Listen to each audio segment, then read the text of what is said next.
There are 50 million commercial flights every year around the world. Most are routine, but a few have reported very strange phenomena. To traffic for 1 mile. 1986, a 747 encounters something unexplainable, 35,000 feet above Alaska. Twice the size of a aircraft carrier.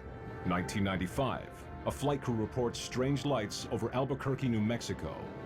And in 2007, the object is now plain to see without any binoculars. a commuter plane over the English Channel reports a UFO in broad daylight. Government reports reveal the inner workings of their investigations. The report was secret UK eyes only. Sightings from pilots are rare, but they are riveting, and they often throw officials off guard.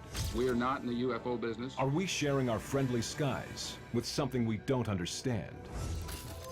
Unidentified flying objects. They've been reported in our skies for decades. Thousands of UFO sightings have been documented in official government files. Most have logical, scientific explanations, yet some cases remain unexplained, classified, unidentified. Can newly released files reveal the truth behind these UFO encounters? November 1986. Soaring through dark fall skies above Alaska is Japan Airlines Flight 1628, a 747 cargo plane en route from Paris to Tokyo with a scheduled stop in Anchorage. At the controls is Captain Kenju Terauchi, also in the cockpit, a first officer and flight engineer. They are cruising at an altitude of 35,000 feet when suddenly Captain Terauchi reports unusual lights dead ahead. They were flying over the Fairbanks area around 5:15 in the afternoon when some strange things started to happen. Investigative reporter and author Leslie Kane has written extensively on UFO phenomena. At first, Captain Terauchi looked out and saw some lights in the distance, and the co-pilot and the engineer saw them as well. He wasn't sure what they were, so he radioed in to ask whether there was any traffic in the area that he should know about. Japan Air 1628. Captain Terauchi contacts Anchorage Air Traffic Controller Carl Henley. Do you have any traffic? Do you have any traffic? It's a question no air traffic controller wants to hear. And when a controller hears these magic words, "You have traffic for me," usually a cold sweat breaks out because it means he's missed something. In 1986, John Callahan was the Federal Aviation Administration's Division Chief of Accidents and Investigations. Pilot's asking, is there somebody out here in front of me that I should know about or you know about? He's in positive airspace, which means nobody else can fly unless air traffic approves it. Let's go. Captain Terauchi believes something is in his airspace. Japan Air 1628. This is the actual Anchorage Air Traffic Control recordings that document the unusual events of the night. Anchorage Center, Japan Air 1628.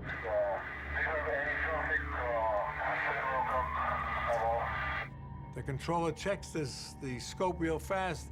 He sees no traffic and he says negative. Japan 1628 heavy, negative. Henley can see the JAL 1628 transponder signal on his radar screen, but sees no other aircraft. The transponder is just another radio that the aircraft sends out a signal. It says, this is me and this is where I am. Japan Air 1628. Roger, and we sight To traffic, front of us. 1 mile out. The JAL pilot now reports two objects that appear to be only a mile away, dangerously close when traveling 600 miles per hour. 1628, can you identify the aircraft?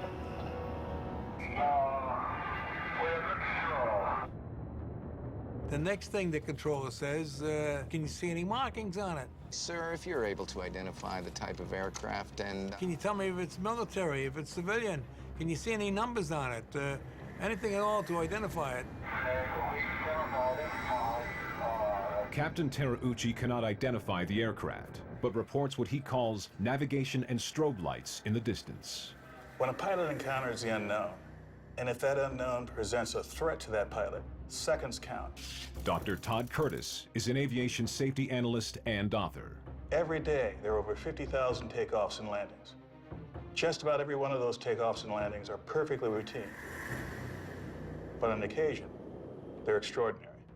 There's something that happens in that flight that could be never before seen by that pilot, and sometimes could represent a danger to the aircraft and everyone on it. If that pilot reacts in a way that puts that aircraft in danger, it's a concern to all of us. Terauchi reports an unidentified aircraft dangerously close to his 747, but Henley cannot see them on his radar. He contacts the military controllers at nearby Elmendorf Air Force Base. Yeah. Air traffic control in Anchorage asked the people at the military base. Verify that you do not have any military aircraft in the area. Do you have anything up there? Could this be some kind of unusual experimental craft of yours or something?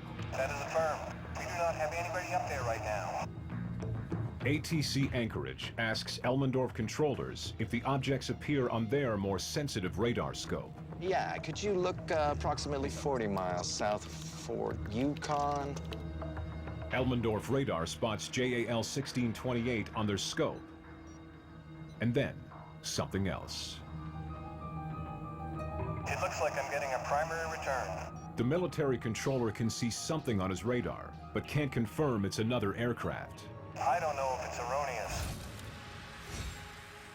Anchorage ATC now adjusts their radar to a more sensitive setting. And air traffic controller Henley picks up a second object on radar, flying behind the 747. Japan Air 1628 Heavy. I'm picking up a hit on the radar approximately 5 miles in trail to your 6 o'clock position. Do you concur? Negative. 11 o'clock. 8 mile. The Anchorage readings contradict Captain Terauchi. Radar shows something behind him, not in front of him. Now, radars are pretty good evidence. I mean, that's measurable evidence. But on the other hand, radars are also subject to uncertainties. Is the radar reading accurate, or is it all an illusion? As Captain Terauchi considers his next move, he reports an intense light bursting right in front of him. In fact, he described being able to feel the heat on his face, literally feel the heat physically from these objects. In Captain Terauchi's FAA statement, he claims the bright light fades and drops off to the left of the 747, leaving behind a pale white light. But the Anchorage radar still shows something not beside, but behind him. Japan Air 1628 Heavy. Sir, does your traffic appear to be staying with you? Captain Terauchi now looks to his left and reports seeing something unlike anything he has ever seen. The silhouette of a giant, mysterious craft, twice the size of an aircraft carrier. Japan Air 1628. The frightened captain requests an altitude change to put some distance between his 747 and the object. Request 310. Japan Air 1628 Heavy. Understand, requesting flight level 310. The pilot goes from 35 down to 31,000, thinking that maybe he can lose this guy in his descent. Anchorage Air Traffic Control waits for the altitude change and then checks in. Japan Air 1628 Heavy, do you still have your traffic? The UFO ends up chasing the 747. It's always within 6 or 8 miles of him.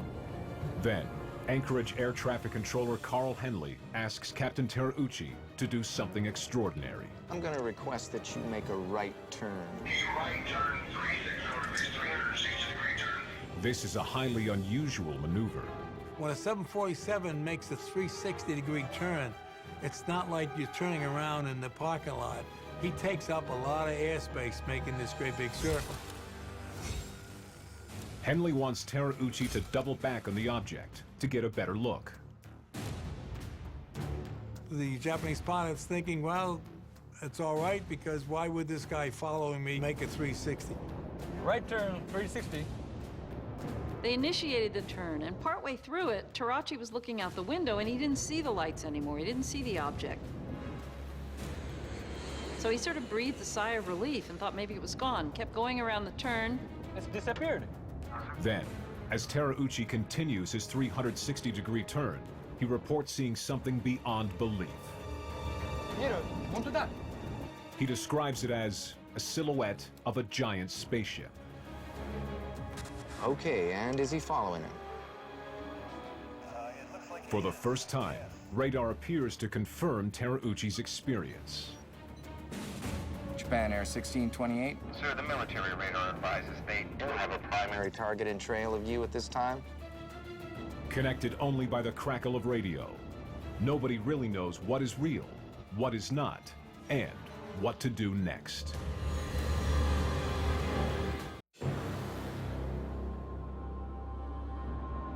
The Japan Airlines 1628 incident is one of the most debated encounters between a commercial airliner and unidentified phenomena. But with 13,000 aircraft in the sky at any given moment, there are bound to be others. So when it comes to unusual phenomena in the sky, it makes sense that airline pilots are often the people who see these things. Some objects reported as UFOs over the years include the space shuttle, military planes, rocket launches, weather balloons, birds, lightning storms, even wayward helium balloons that escaped a child's grasp. In imperfect conditions, while moving at terrific speed, pilots can be excused for not recognizing what something might really be. Yeah, pilot sightings are interesting for a couple of reasons. One, we think that they're going to be better perceivers of lights in the sky because this is what they do for a living. They fly up there and they see stuff. Michael Shermer is a science author and publisher of Skeptic magazine. But in fact, they're not trained to look at lights any differently than you and I would be, because the point of flying an airplane, commercially or militarily, isn't to look for UFOs. Yet pilots may be hesitant to report strange incidents for fear of being ridiculed or even losing their jobs. Generally speaking, both commercial and military pilots are extremely reluctant to make a UFO report. Nick Pope was a UFO investigator for the UK Ministry of Defence. This is not career enhancing, quite the opposite. It can kill careers. If you're a commercial airline pilot, a military pilot, whatever, and you see something you don't understand, you might have some reluctance to report that. Seth Shostak looks for aliens for a living at SETI, the search for extraterrestrial intelligence. But he knows that it takes a certain amount of bravery to make a UFO claim. Because people will start laughing, oh yeah, you saw the aliens, you know, that kind of thing. I mean, there's certainly a giggle factor associated with some reports, and I suspect that does bias the reporting. But Ray Bowyer saw something he couldn't explain and came forward. I started commercially flying in 1989. In 2007, Bowyer pilots Orani Airlines Flight 544 from Southampton to the British island of Alderney. This day, he has 8 passengers aboard his small commuter plane. A senior pilot for 18 years, Bowyer has flown this route from the mainland to the Channel Islands thousands of times. Weather was fine, smooth conditions, overcast around about 12,000 feet, so no direct sunshine, but very clear conditions. Visibility is so good, Captain Bowyer can see his island destination. Then, he spots something else. Well, the first thing I saw really was effectively a yellow line in the air, which I considered to be dead ahead. Following protocol, he contacts Jersey Tower, the air traffic control center for the Channel Islands. Jersey Zones A-Line 544. Do you have any traffic? Can't really say how far, but my 12 o'clock level? On duty is Paul Kelly, the controller responsible to keep Flight 544's airspace safe. I'm looking at a piece of airspace which is approximately 100 miles by 100 miles. No traffic at all at your 12 o'clock. Ahead of Ray's aircraft, there was nothing for 40 miles. But Captain Bowyer still thinks he sees something out of the ordinary dead ahead of his aircraft. Very flat form, looking at it through binoculars as we speak. He came straight back to say that he was observing an object. I've got a very bright object. It's extremely bright. Yellow-orange object straight ahead. He started describing the object as a flat, cigar-shaped object. A very bright yellow object looking, well, like a cigar. There was no indication to me that there was an aircraft in the area. Baffled and concerned for safety, Kelly contacts a jet flying overhead to see if its crew can see the object Bowyer is reporting. This other aircraft was climbing way above, but it did pass directly over the area, but they looked down, they couldn't see anything at all. But Bowyer still sees it and asks his own passengers to confirm. Ordinate 544 to confirm, all the passengers can see this. I noticed that the pilot was turning and talking to a passenger just behind him, and he passed binoculars back. Well, of course, this meant there was something interesting, so I looked out the window, and I saw a very, very bright light. The light didn't vary. It was quite steady. That was quite unusual. Then, Captain Bowyer radios back with stunning news. Looking through binoculars as I am now. There's a second one that's just appeared behind the first one. About 5 minutes into the sighting, a second object, absolutely identical, appeared beyond it, slightly above to the left. It's fully visible. There it is. There's the other one beyond it, further away. And surely there must be something on radar now. Then, Jersey Tower Controller Paul Kelly sees something on his radar. Hello, 544. I do have a primary contact now. Very faint primary contact. The only indication I had on the radar was this solitary primary contact that seemed to be in the area that Ray was describing. The second one appears to be beyond the first from where I am. Exactly the same cylindrical object, very bright yellow, and there's a gap in the light about 2/3 the way along it. Faced with something unknown, Bowyer must decide if it's a threat to the safety of Flight 544. This is not the first report of something strange in the skies over Britain. For decades, a small but consistent number of sightings piled up.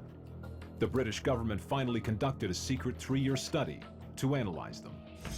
It was called Project Condign, a military investigation into these phenomena. For many years, we never acknowledged to the public that there was any military intelligence interest in UFOs at all. Clearly, as these documents show, there was. Nick Pope worked for the Ministry of Defense in the 1990s, conducting investigations of UFO incidents. The Condign report took a sober and scientific look at these sightings, casting aside the moniker UFO, which had become synonymous with flying saucers, and replacing it with UAP. UAP, as we called it, unidentified aerial phenomena. Researchers reviewed over 10,000 UAP incidents and gave earthly explanations for all but a handful. But that handful remain mysteries to this day. 7 of them are airliner sightings classified as near misses. January 1995, an airliner is on descent into Manchester Airport when the pilot describes a small, black, wedge-shaped, fast-moving object flying within a few meters of the aircraft. So close, the first officer instinctively ducks. An object nearly grazing the plane's hull would pose a huge threat to the passengers and crew. Ministry of Defense investigators concluded that it was not a stealth aircraft or any known experimental plane. They declared the incident unresolved. Overall, Project Condign's mission was to find out what, if anything, was penetrating British airspace. So as investigations continued, military secrecy was in order. The final report was completed in the year 2000. The report was secret UK eyes only. Only a handful of copies of the final report of Project Condign were ever produced. and it was on an extremely limited circulation in the Ministry of Defense at a very high level of classification. Project Condign only became known to the public when it was declassified in 2006. The authors write that UAP exist is indisputable, and some sightings were unexplainable. In the case of one American jet, it was unforgettable. May 25th, 1995. America West Flight 564 is a Boeing 757 en route from Dallas, Texas to Las Vegas, Nevada, with a full cabin of passengers. Captain Eugene Tollefson is at cruising altitude when a flight attendant sees something strange. Who's doing those lights that are 3 o'clock? I've been following them for a while. Against a scattering of clouds, the crew reports strange lights in the distance. Concerned co-pilot John Waller contacts the ATC in Albuquerque, New Mexico. Yeah, on to our 3 o'clock. Getting the strobes out there. Can you tell us what it is? The following transcript is the audio recording between First Officer Waller and Albuquerque Control.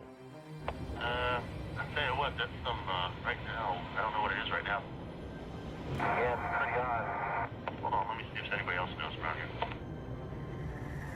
None of the controllers see anything on radar, but they take the pilot's report seriously. Anything out of the ordinary is reason for caution. Cactus 564. Talking to the 3 or 4 guys around here, no one knows what that is. We've never heard about that. Air traffic control asks the pilot for any details about what he sees.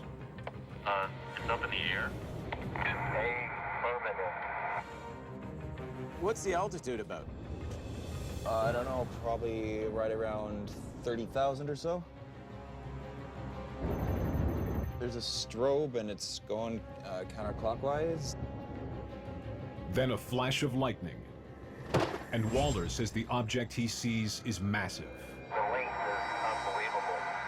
He says the object appears to be as big as a jumbo jet, but there are none in the area according to air traffic control. If it is an aircraft undetected by radar, it is a dangerous situation. When a flight crew reports a possible UFO over the radio in real time, The length is unbelievable. their colleagues on the ground are often skeptical, but diligent.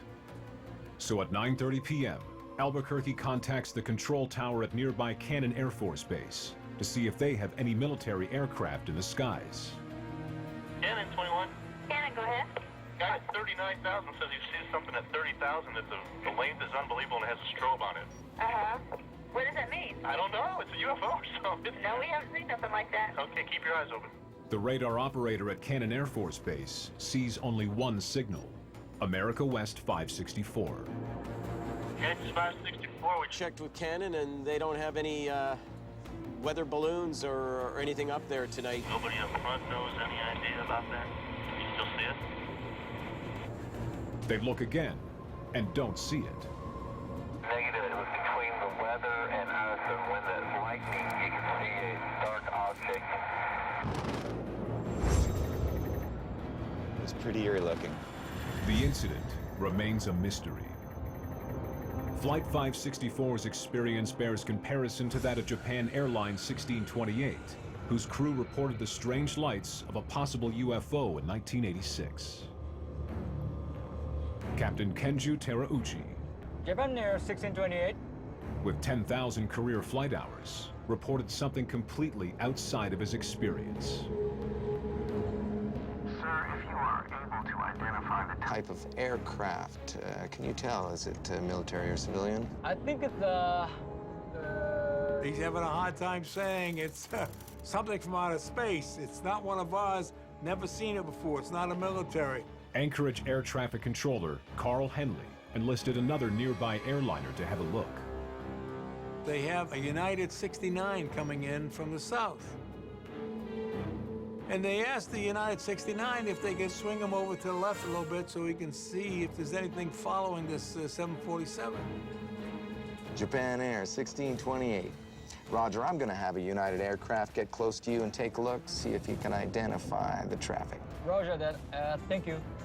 Sometimes a pilot's eyes are the only way that air traffic controller Gonna know if there's traffic in the area. United 69 heavy, turn 10 degrees left. Now, when they get close enough, the United says the weather is so clear up here, the United says you can see till next Tuesday. I don't see anybody around him at all. I gave you that, but I sure don't see, I'm not seeing any other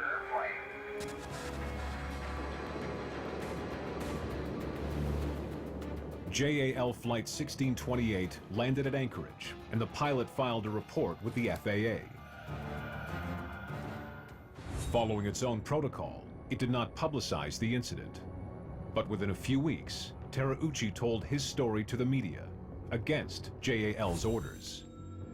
Papers around the world picked it up, publishing details not found anywhere in Terauchi's own radio transmissions to air traffic control. With the media clamoring for answers, the FAA opened an investigation. I got a call from the Alaskan branch that said they had a problem and they didn't know how to handle it. And I asked him what the problem was. He says the halls are full of reporters. He needs to know what to tell them. I said, what are they there for? He says, for the UFO thing. I said, what UFO thing? Oh, he says, I mean, like, who believes in UFOs? On January 2nd, 6 weeks after the sighting, FAA Area Manager Richard Gordon interviewed the flight crew of Japan Air 1628. They were eyewitnesses who gave very detailed responses about what they saw. With the help of an interpreter, Terauchi told his story with greater detail. ザサイのコードは 350. Terauchi said the objects in front of his plane released an energy as bright as a space shuttle liftoff. He claimed the lights then split and moved behind the plane. During those interviews, he drew a series of drawings of what he had seen. We have copies of them here. Terauchi's drawing shows an immense craft. He saw something that looked to him like a gigantic walnut-shaped ship of some sort that was suspended in the sky with rotating lights around the perimeter. And he described it as really, really large. He says, well, it's twice the size of a aircraft carrier. Then, Terauchi made a startling statement. He referred to the giant object as a mothership. And he said that the two lights seen in front of the plane returned to the ship as if they were reconnaissance craft. With this description, plus an intermittent radar blip detected from the ground, I'm picking up a hit on the radar. the JAL 1628 mystery was growing and getting top-level attention. And he said, don't talk to anybody about this until I get back to you. I got to go see President Reagan.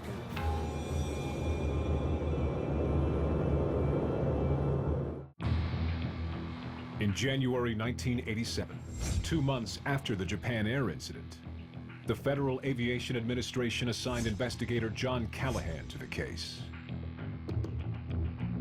I requested all the data, the computer data, voice data, the tapes, the video data, everything that they had to be packed up and shipped to the FAA Tech Center in Atlantic City, New Jersey. And I wanted it there by 8 o'clock in the morning.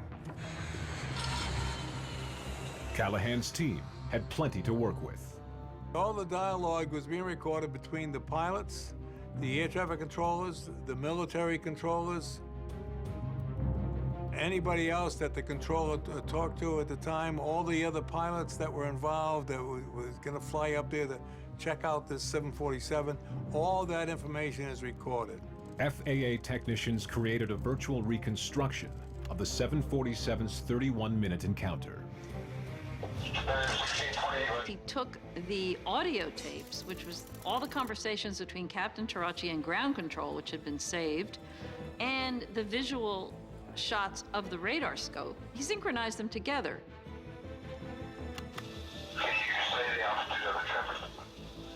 Shows the radar as if you were sitting there working traffic yourself, you're looking at the same thing the controller's seen at the time. After I had him play it back 3 times up there at the Tech Center, I recorded it on the last time. Callahan returned to FAA headquarters in Washington, D.C., with a videotape of the radar recording synced with the radio transmissions. He showed it to the head of the FAA, Admiral Donald Engen. And then when it was over, he got up and he said, "Don't talk to anybody about this until I get back to you. I got to go see President Reagan." Well, when anybody looks at the tape I have, you'll see the same tape that the Admiral's seen. You should get the same feeling that he did, that there is something there and it's moving too fast to be a regular airplane. An unidentified radar blip so close to the Soviet border. This is a lost plane or what, but...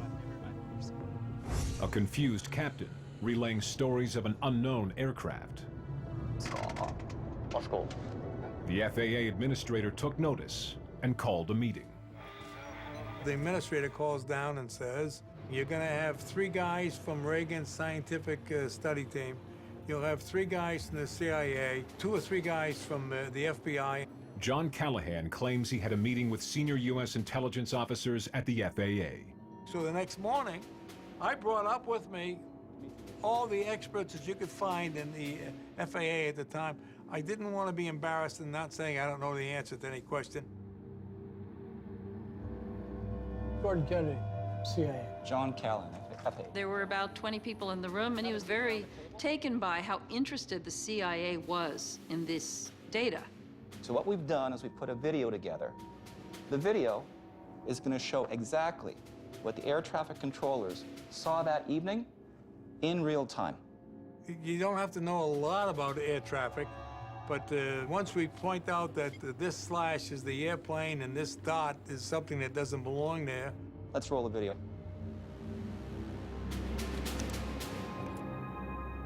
.747 shows up here, and then right in front of him is the target, a dot. He's right here. 6 seconds later, this guy ends up behind him. He's going 16, 17 miles in the blink of an eye.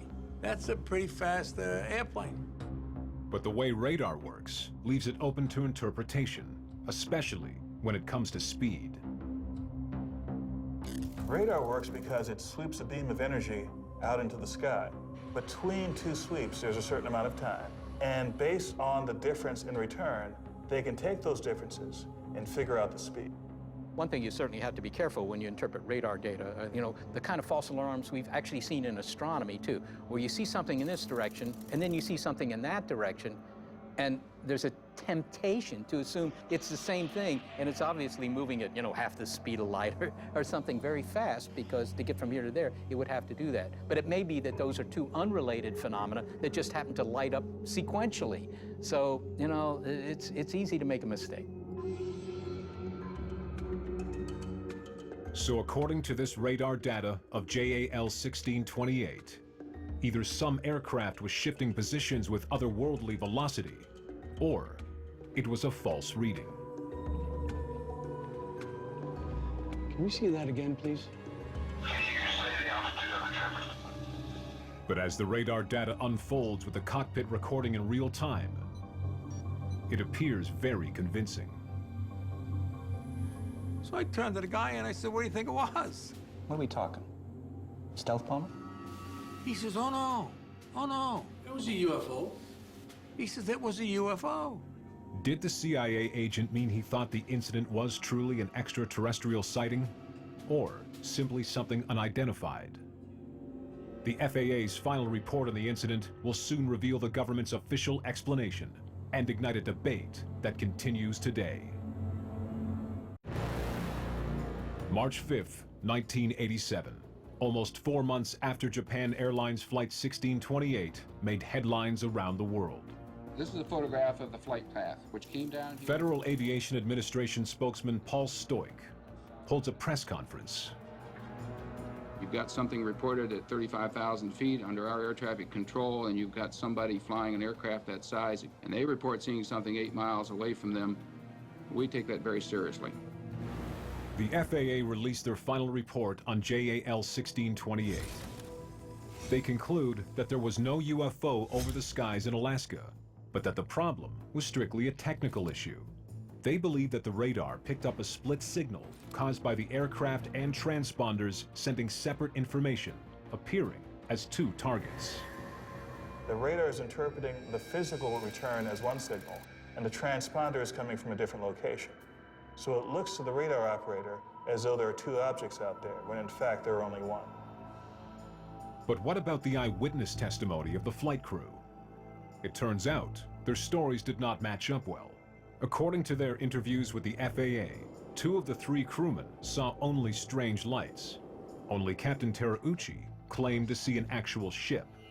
When shown his drawing of the walnut-shaped aircraft, the co-pilot denied seeing anything like it. Terauchi's testimony must be put into context. It turns out he is what is called a UFO repeater. He has reported UFOs 5 times. That is considered a red flag, even for seasoned UFO investigators. Using the term mothership in his interview seemed to foretell his preconceptions of what the lights were.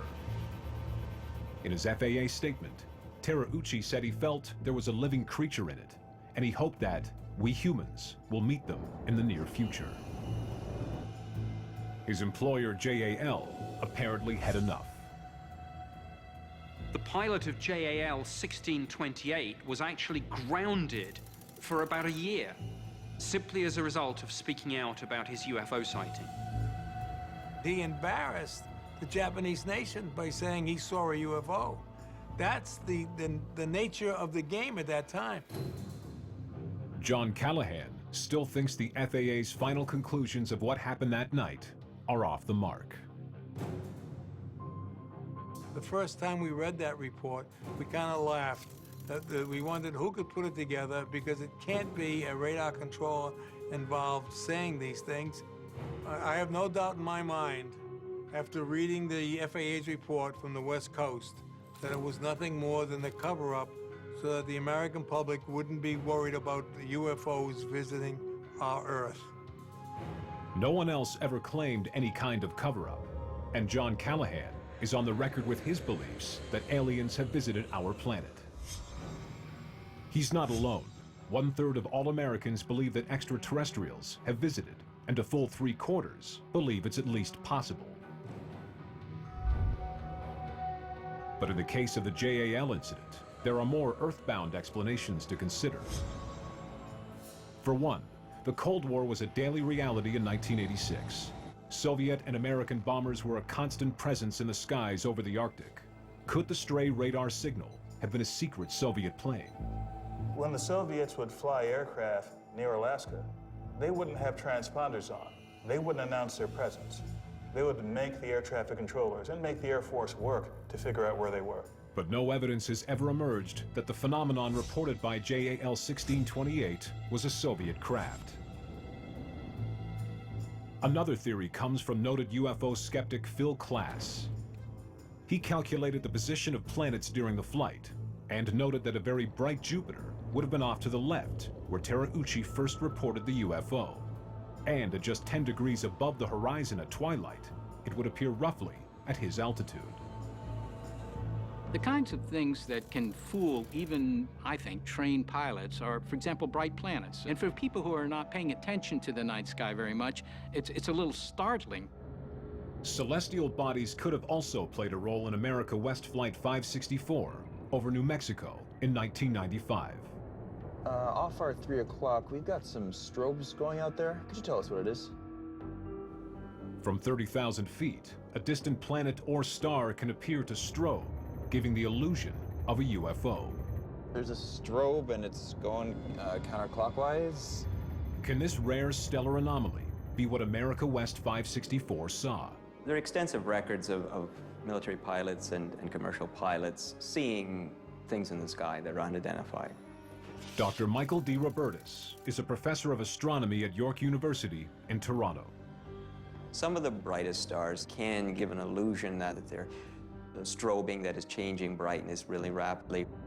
D. Robertus believes some pilots simply get fooled by phenomena most people rarely see and have never studied. As much as we respect our commercial and military pilots, part of their training does not include courses in astronomy and astrophysics.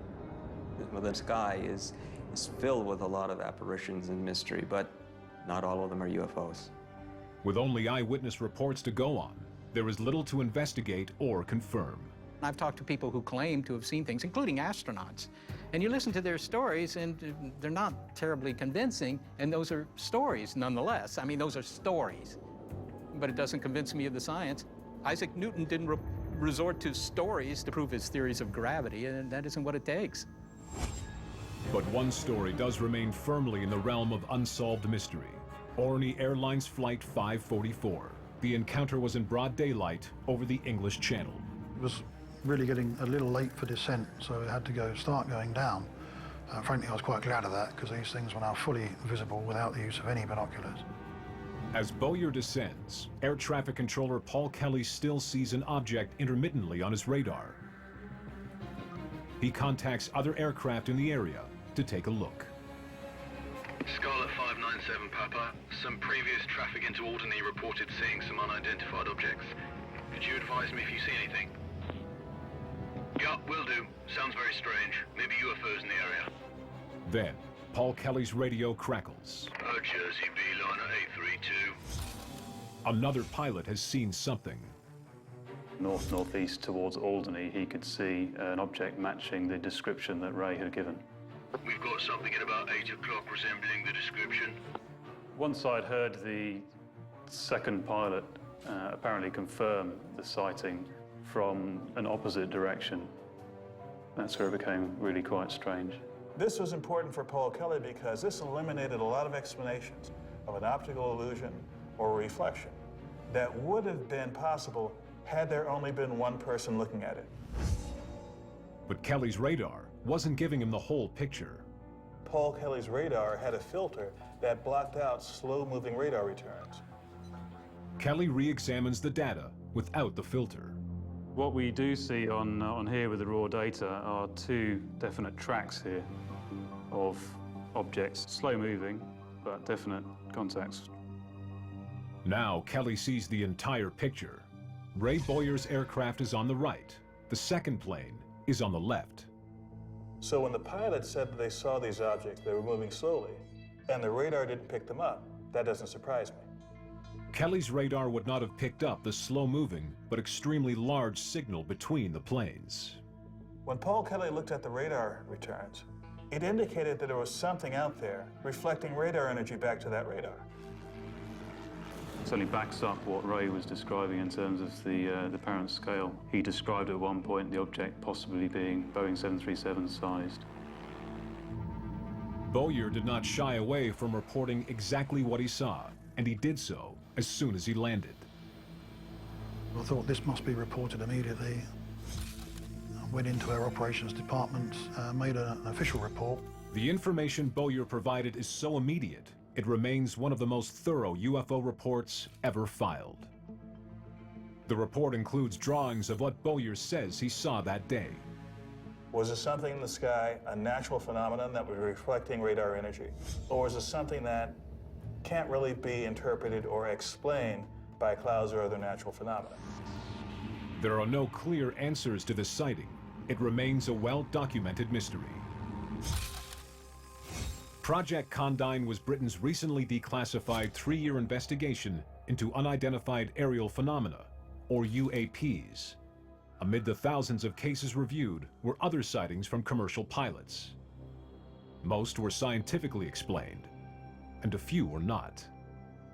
But the report gave all pilots clear direction on how to handle UAPs. In relation to air safety, Project Condign stated pilots intercepting UFOs should exercise extreme caution and should not try to engage these objects. The report warns that the biggest safety threat is not the UAP, but how a pilot reacts to the UAP. Sudden maneuvers to avoid or chase something, real or imagined, are far more likely to jeopardize passengers and crew.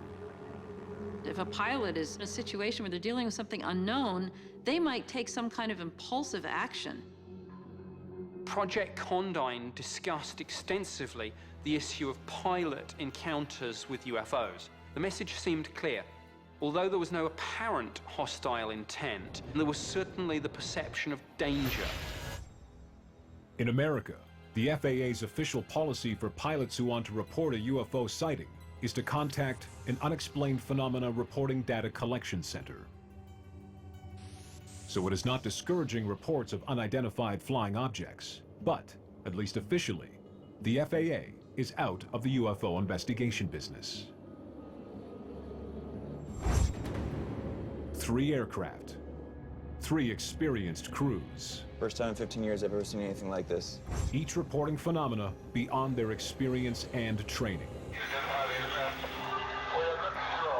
Sometimes with radar appearing to back them up. Plain to see now without any binoculars. But it's not enough to confirm alien spacecraft. If you have an extraordinary explanation for it, you also have to have an extraordinary amount of proof to back that up. UFO sightings by pilots are rare. Most can be explained, but the few that cannot may forever remain unidentified. I think science will have answers for us someday, but I may not live long enough to hear those answers.